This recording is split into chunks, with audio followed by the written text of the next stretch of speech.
My name is Patricia Reynolds. I am 80 years old. And for 2 years, I trusted the same woman with my life, my home, and my secrets. Until I discovered she was quietly preparing to take everything from me. It started after my stroke. I was weak, slower, dependent.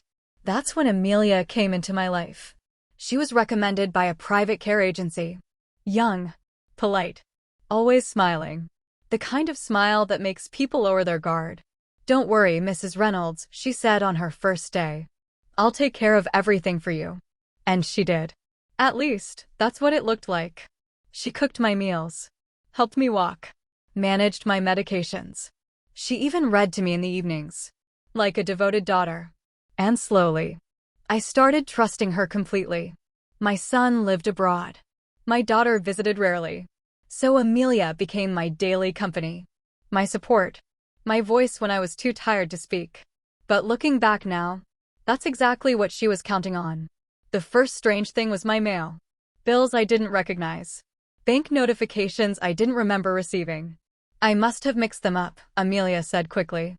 "I'll sort it out for you." And I believed her. Because I wanted to. Then came the phone calls. She started answering them for me. "Mrs. Reynolds is resting," she would say. Or, "She can't come to the phone right now." It felt helpful at first. But then it felt like control. One afternoon, I asked to check my bank balance. Amelia smiled. "I already checked it for you. Everything is fine." Something in her tone made me pause. But I said nothing. Because fear at 80 doesn't shout. It whispers. The real change came when I overheard her. I wasn't supposed to. But I had learned to walk again slowly. Quietly. That night, I stood near the hallway. And I heard her voice.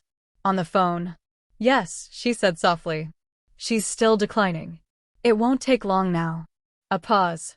"Once she's fully dependent, the transfer will be easy." Transfer. That word stayed with me. I stepped back into my room before she noticed. And I didn't sleep that night. Not because I was scared, but because I was thinking. People make mistakes when they assume old means helpless. The next morning, I acted normal. I smiled. I thanked her for breakfast. I let her help me dress. But inside, something had changed. I stopped being dependent. I started being aware. And awareness is dangerous. Because it sees everything.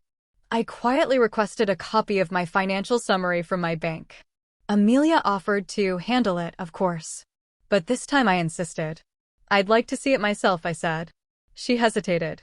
Just a fraction too long. Of course, she finally replied. That was my first confirmation. She didn't want me looking. That afternoon, the documents arrived. And I saw it. Unfamiliar withdrawals. Account activity I never approved. A secondary access link I never authorized. My name, being used. Without me. I didn't react. Not immediately. Instead, I called my lawyer. A man I had trusted for 30 years. "Daniel," I said calmly. "I think someone is trying to take control of my assets." He didn't ask questions. Just one response. "I'll be there tomorrow." That evening, Amelia was cheerful. Too cheerful. "You seem better today, Mrs. Reynolds," she said. "Yes," I replied. "I feel clearer."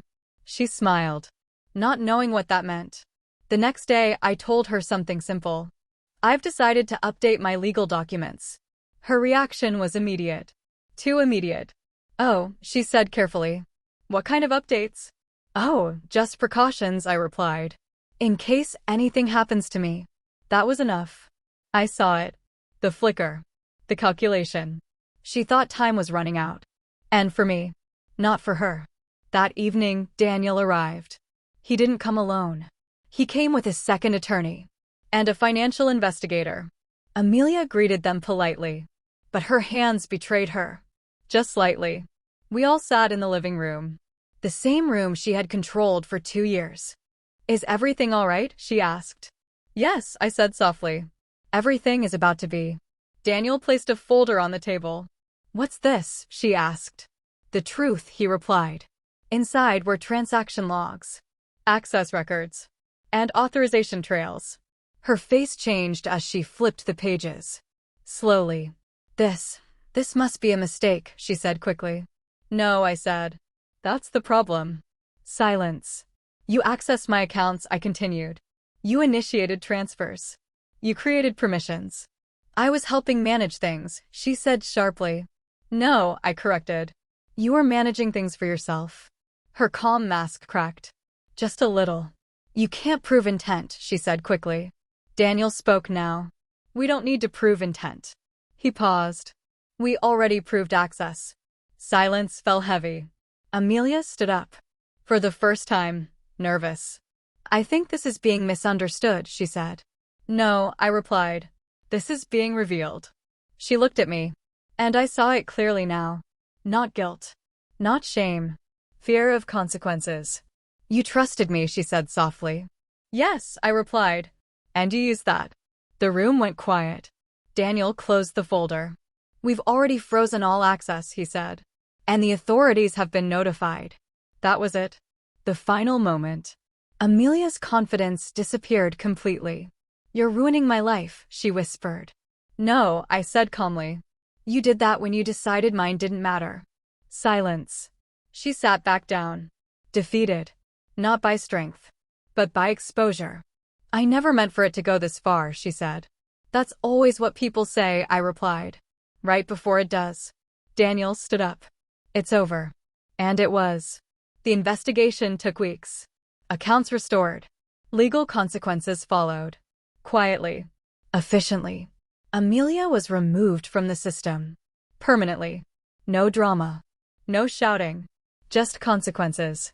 When everything settled, my house felt different. Lighter. Not because anything changed physically. A week later, I was no longer in my garden. Tea in hand. Sunlight on my face. And I thought about trust. At 80, you learn something important. People don't always take from you because you are weak.